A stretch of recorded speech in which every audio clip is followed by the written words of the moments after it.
Villains, burdens, and betrayers, understanding player hatred of NPCs. Video game developers have come a long way in recent years when it comes to creating immersive interactive worlds and compelling narratives. A key ingredient in many modern games is the inclusion of non-player characters, NPCs, scripted characters that interact with the player's avatar and drive certain aspects of the plot. NPCs serve vital functions, like providing key information, assisting players on quests, or representing friend and foe factions. However, not all NPCs elicit positive reactions from the video game community. In fact, certain NPCs seem specifically designed to frustrate players by wasting their time, insulting them without cause, or betraying their trust. These most hated NPCs often provoke intense player resentment and even contempt. Gamers flock to social platforms and internet forums to vent their irritation and share creative ideas for exacting vengeance, whether that means unleashing a brutal fusillade of headshots or simply pushing the character off a conveniently placed cliff. This phenomenon of universally despised NPCs provides intriguing insights into player psychology and reveals some possible missteps made by game writers and developers. Certain NPC behaviors seem to commit what we might term cardinal sins in the eyes of players, sabotaging an intended gameplay experience. By analyzing the most commonly cited traits of hated NPCs, we can uncover root causes behind player animosity and explore why some NPCs garner more vitriol than others despite similarly questionable actions. Applying these lessons could greatly benefit developers seeking to craft more enjoyable game narratives populated by more dynamic characters. Most commonly despised NPCs. Certain NPCs have achieved widespread infamy within gaming circles, appearing frequently on lists of most annoying characters and being lambasted across internet forums.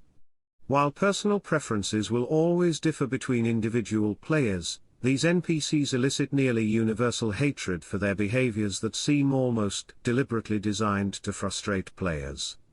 Analyzing the common traits and offenses of these despised figures sheds light on why players react so strongly against them. One of the most iconic hated NPCs appears in the Elder Scrolls V, Skyrim, an arrogant elitist named Nazim that pesters the player with endless passive-aggressive comments as they explore the city of Whiterun. Phrases like "Do you get to the Cloud District very often?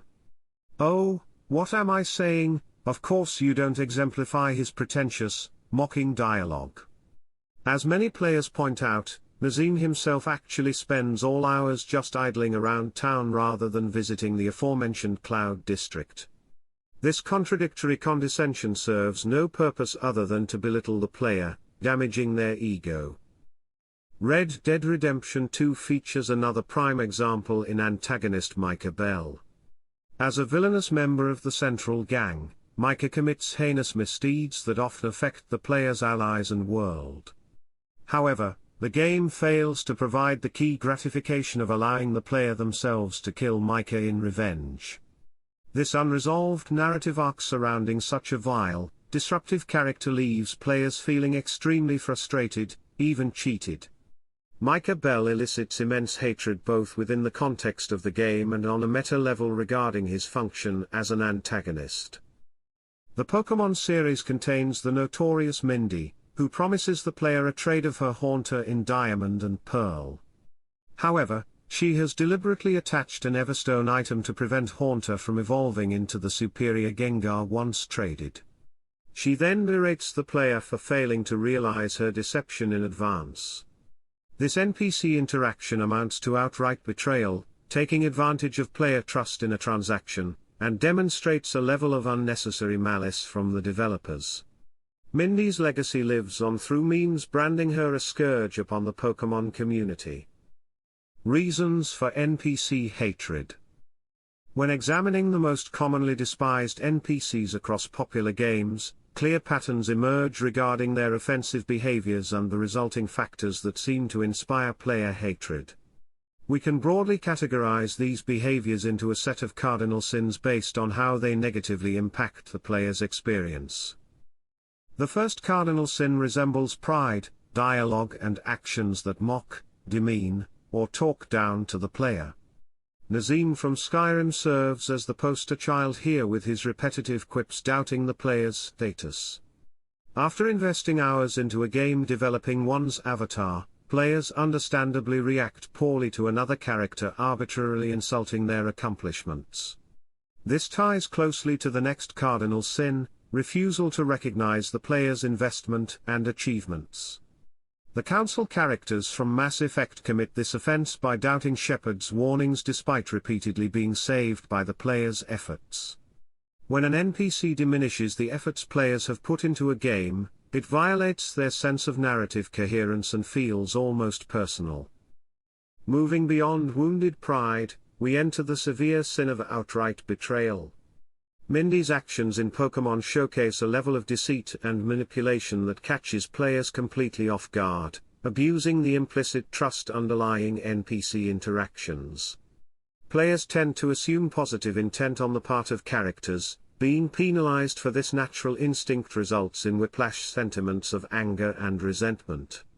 We could categorize impeding progress as another form of betrayal since escort NPCs like those from GoldenEye wastes the player's valuable time and attention.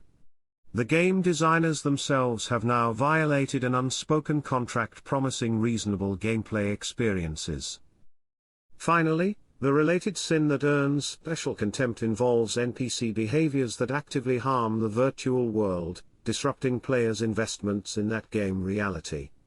The notoriously hated Ted Faro from Horizon Zero Dawn exemplifies this. His reckless actions doom humanity in that universe. Players have devoted emotional currency to game worlds through engagement with narratives, environments, and characters. So when an NPC essentially vandalizes the creative property, players unsurprisingly react with indignation. While plenty of other specific factors play into hated NPCs, these cardinal sins represent the broad offense categories that commonly trigger player resentment, damaged egos, feelings of exploitation, and disruption of immersive experiences. Case study: Ted Faro, Horizon Zero Dawn. Ted Faro serves as arguably the most universally despised character in Guerrilla Games' Horizon series. The reasons behind players' vitriolic hatred for this NPC provide a fascinating case study into the causes behind such intense resentment.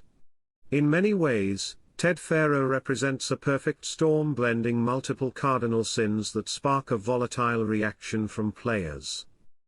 Without spoiling critical story revelations, Ted Faro's backstory portrays a narcissistic, glory-seeking executive who valued profits over ethics. After his company's autonomous war machines spiral out of control and threaten all life, he initiates a doomed plan to preserve select humans in underground facilities. However, Ted Faro's personal bunker caters only to his indulgences. Despite the automation crisis stemming directly from his corporate negligence, Ted Faro largely avoids facing meaningful consequences. This remaining thread of his power and impunity seems to actively infuriate players. Later events reveal that Ted Faro single-handedly destroys Apollo, a vast knowledge archive designed to educate new civilizations. This irrational, destructive action directly sets up post-apocalyptic humanity's struggles with ignorance that serve as the stage for Horizon's premise. Through both acts of commission and omission, Ted Faro appears content to keep cursing the world. Players recognize him as the connective tissue across identified problems. Consequently, forums feature unhinged rants and creative death threats targeting Ted Faro which underscore players' attachments to game environments. Ted Faro egregiously violates all the cardinal sins. Arrogant hubris blinds him until the literal apocalypse. His Fallout shelter and Apollo sabotage ignore player efforts at salvation. He erases millennia of accrued cultural achievements, and his reckless company doomed Earth's inhabitants. Analyzing such an extreme concentration of despised NPC traits explains the surrounding hostility. Game writers should interpret this reaction as lessons about narrative justice and avoiding overly frustrating story arcs.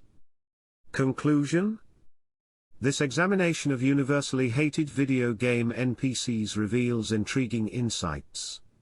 The common cardinal sins committed by despised characters, including arrogance, betrayal, willful ignorance of player agency, and disruptive behaviors, help explain resulting vitriolic reactions from gamers. Players develop attachments to their in-game avatars and game worlds after investing time, so they unsurprisingly feel offended when NPCs denigrate those attachments through condescension or actively destructive decisions. However, the underlying emotional investment that players devote to games also presents an opportunity. Game writers and developers should interpret this phenomenon as a chance for reflection. How can they create more dynamic characters that still respect certain boundaries? Ted Faro elicits such bile because he combines multiple violations without facing just consequences. His narrative arc strains player goodwill past its breaking point. On the other hand, an antagonistic character that recognizes their misdeeds or receives some form of poetic justice may not trigger such resentment. Analyzing the most hated NPCs ultimately provides constructive lessons for fostering positive player experiences.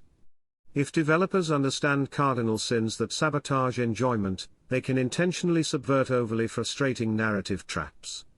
Future games could feature ingeniously designed love-to-hate rivals that charm rather than repulse fans.